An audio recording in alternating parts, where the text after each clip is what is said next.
Right, so Patricio Lugo with his big first round win in the 149 over Rutgers Tyson Dippery. So Pat, I mean, it was a close match, 4-2. So just tell us everything that was going through your mind and every scenario that you were able to overcome. I know I'm in good shape, so I know I can go all match. I know he was a little funky wrestler, so I watch out for those. I had a little bit of funky wrestlers back in my days in high school, so I was kind of used to it.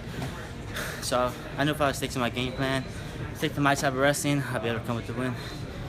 And then with your seating, like, were you expecting the unexpected when it came to wrestling Tyson?